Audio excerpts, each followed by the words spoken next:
That was just another ordinary morning for Eleanor Harrington.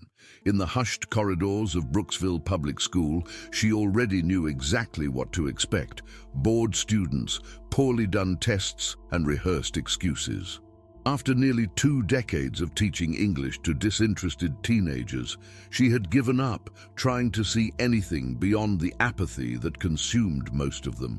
Marcus Johnson was a classic example, always sitting at the back of the classroom, his gaze lost in nothingness, his notebooks untouched. She had tried to encourage him in the past, but like those before him, Marcus simply seemed not to care. So, Eleanor gave up on him too. But that afternoon, something unexpected happened. Her car, a sedan worn out by time, decided to stop working just when she needed it most. Alone under the scorching July sun, she tried to start it several times without success. She sighed, feeling the frustration growing. It was then that she saw the rusty sign of Johnson Workshop just a few meters away. With few options left, she walked over. As she pushed open the glass door, she was hit by the strong smell of grease and burnt oil. And then, in the middle of that chaotic scene of scattered tools and disassembled engines, there he was. Marcus Johnson, greasy, with rolled-up sleeves, working with a precision she had never imagined.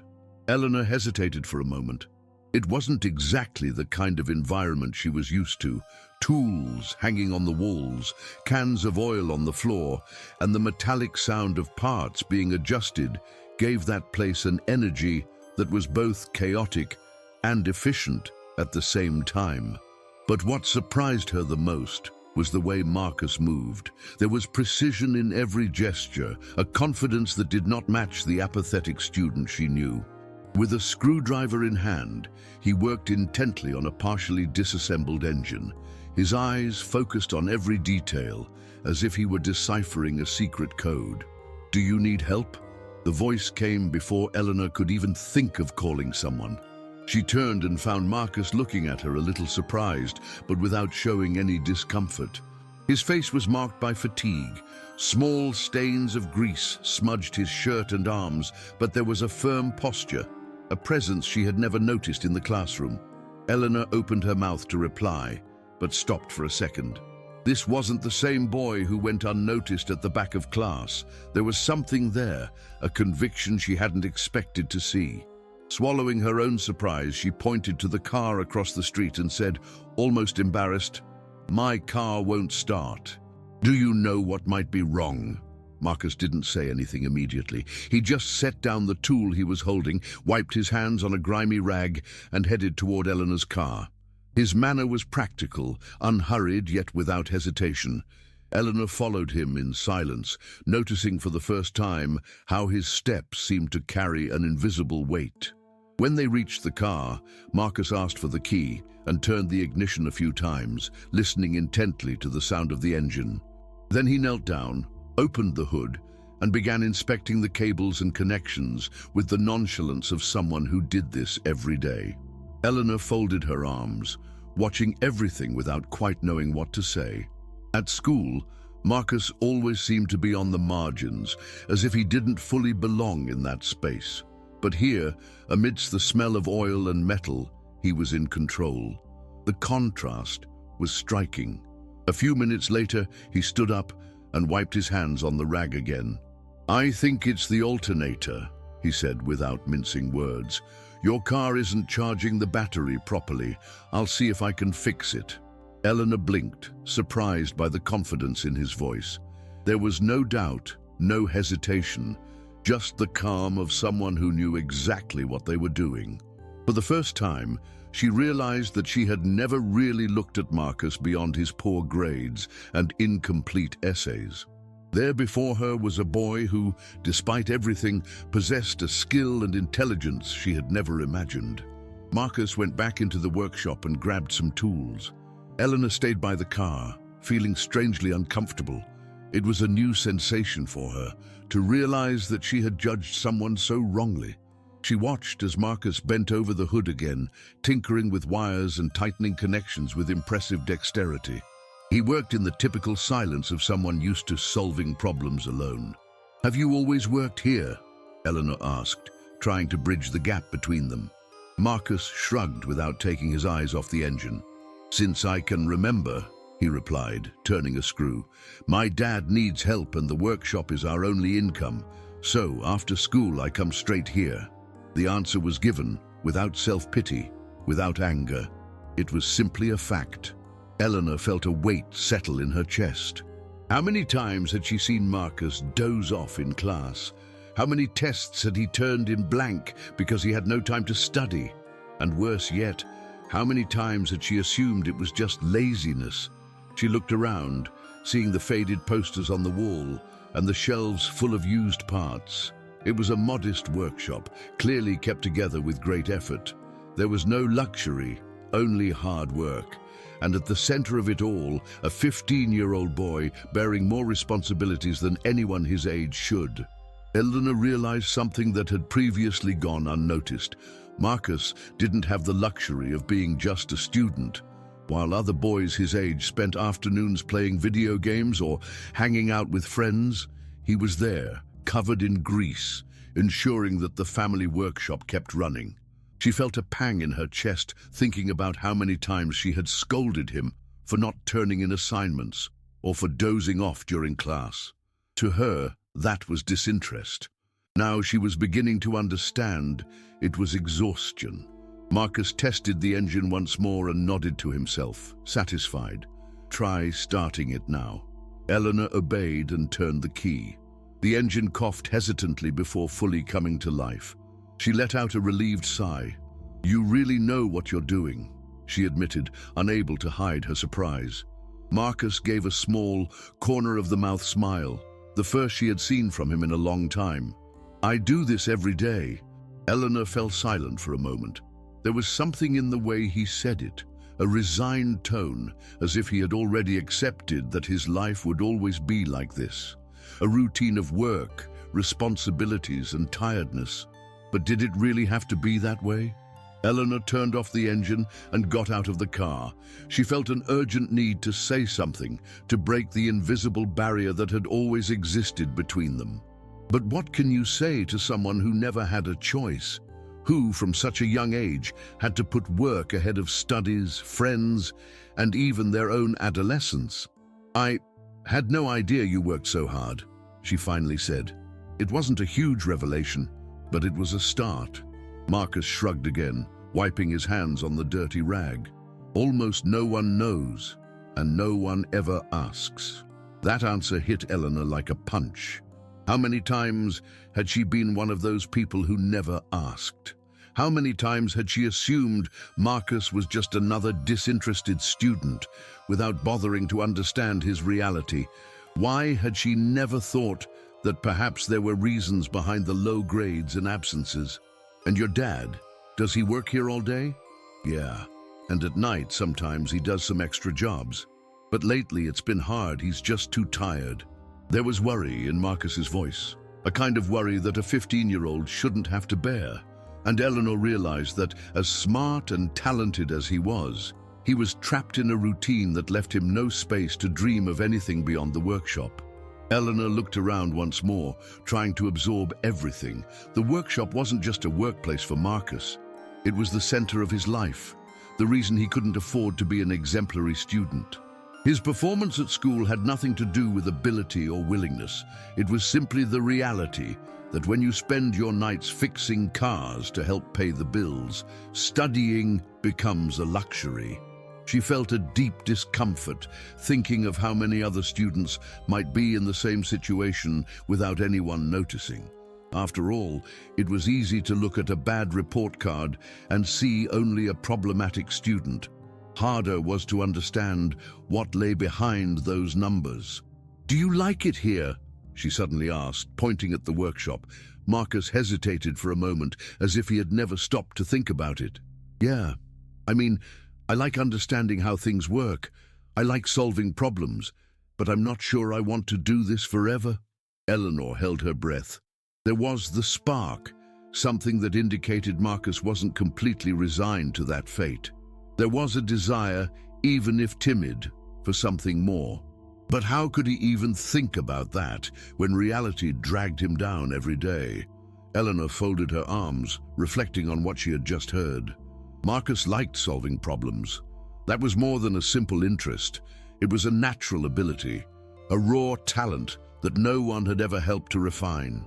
She'd always recognized intelligence in students who got high grades, who turned in essays on time, who asked questions in class. But what about those who learned differently? Those who didn't have the time to dedicate themselves to school in the traditional way? If you had more time to study, do you think you might like school? She asked, choosing her words carefully. Marcus laughed softly, shaking his head. School was never made for someone like me. If I miss class because I need to help my dad, no one cares about the reason. If I sleep in class, I'm just another lazy student. No matter what I do, it always seems like I'm failing at something. His words made Eleanor uncomfortable, not because they were rude or ungrateful, but because they were true. For the first time, she found herself forced to see school through the eyes of someone like Marcus, a system that inadvertently punished those who had fewer options. She took a deep breath. Perhaps there was still something that could be done. Eleanor had never considered herself an insensitive teacher. On the contrary, she prided herself on her discipline and the way she kept her class under control. But at that moment, she realized that control did not mean understanding. For years, she had followed the routine of teaching, grading tests, and maintaining order without ever really asking why some students, like Marcus, always seemed to be on the outskirts. Now, she could no longer ignore what was right in front of her. What if, she began hesitantly, what if you could study in a way that worked for you? Marcus frowned, not understanding. What do you mean? Eleanor looked around, absorbing the atmosphere of the workshop. It was there that he learned. It was there that his mind stayed active, where his intelligence manifested. So why not adapt school to his reality instead of expecting him to fit into an impossible mold? What if we tried a different approach, something that fits your routine? Marcus folded his arms, skeptical. He had heard promises before, teachers saying they cared, that they'd give him a chance, but in the end, everything went back to the way it always was. But something in Eleanor's expression seemed different. He looked at her with suspicion. Teachers weren't used to asking this kind of question. Normally, they told him what he should do, study more, try harder, figure it out, as if everything depended solely on his willpower. But here she was for the first time, asking how he could learn. He had never thought of it that way before, because he never had a choice. School had always been a place where he was at a disadvantage. I don't think it makes any difference, he said, trying to keep his voice neutral. I don't have time to study. Eleanor did not accept that answer so easily. What if we could change that? Marcus frowned, not understanding. Like I study in the workshop? She nodded slowly. Yes, you already learn amazing things here. You understand machines, diagnostics, logic, all of that is learning. The problem isn't that you don't like to learn, it's that school never fit your reality. So, what if I brought school to you? Marcus blinked several times. It seemed like an absurd idea. School was a building, a classroom, a teacher at the front talking about things that most of the time made no sense in his life. But Eleanor was proposing something different, a way of learning that respected his time and pace. It was the first time anyone had made him feel that his intelligence was valuable. Marcus rubbed the back of his neck, thoughtful. The idea of studying in the workshop sounded strange, but there was something about it that made him hesitate to say no. He had never liked school because he always felt he didn't belong there, but here, amidst the tools and engines, he felt in control. Still, something inside him said that this was too good to be true. And how would that work? He asked, skeptical. Eleanor sensed that he didn't want to create false hope in something that might later crumble. It needed to be realistic. I'll come here a few times a week after class. We can start with small things, adapting the content to make sense for you. Math, we can work with torque calculations, fuel consumption. Physics, engine mechanics. The important thing is that you understand instead of just memorizing to pass the test." Marcus took a deep breath. He had long since given up on school, but now, for the first time, he felt that maybe there was a way to make it work. "What if it doesn't work?" he questioned. Eleanor smiled gently. "Then at least we tried something different. But I think it will work." There was a certainty in her voice that made Marcus fall silent. He couldn't tell if it was confidence in him or in the idea itself, but something there seemed genuine. Perhaps, just perhaps, he could give it a chance. That night was different from all the others for Marcus. While helping his dad in the workshop, his mind wandered back to the conversation with Eleanor. He had never imagined that a teacher could see something in him beyond bad grades and red report cards. The usual fatigue was still there, but now something new accompanied him: curiosity. Could he really learn that way? The next day, Eleanor returned. She didn't bring a pile of books or tests for him to solve. Instead, she showed up with a notebook, a calculator, and a challenge. "Tell me how you figure out when a car has a problem with its alternator." Marcus raised an eyebrow. "I listen to the engine, see if the battery light comes on the dashboard, check the battery's voltage."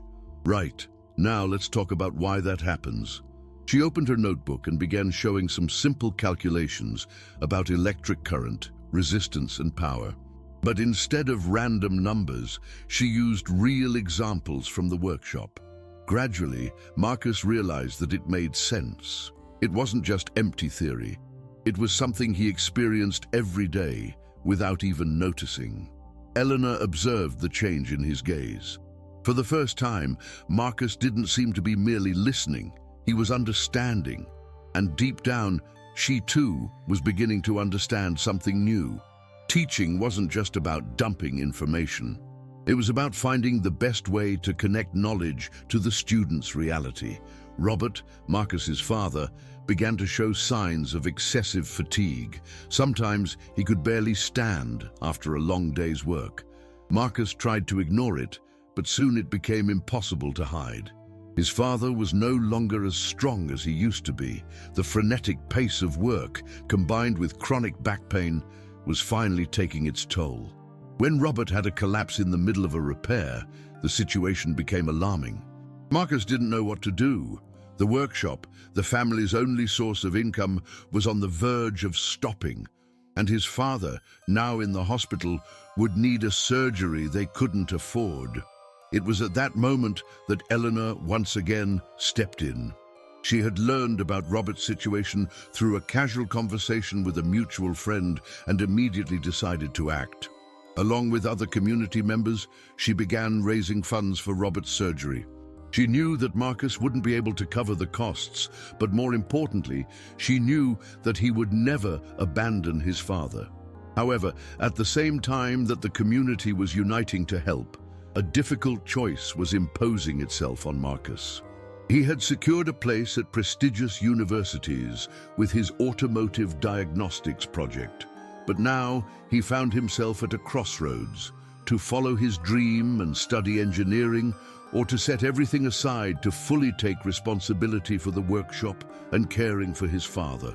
Eleanor knew he had the right to choose the future he desired, but she also knew that Marcus's decision wouldn't be easy. Marcus spent days in silence, thinking about it. The weight of responsibility on his shoulders was overwhelming. He knew the workshop needed him, that his father couldn't continue on his own, but he also knew that this was the chance of a lifetime, the chance to change everything, to study engineering, and perhaps one day help others like him, who struggled against a system that didn't understand them.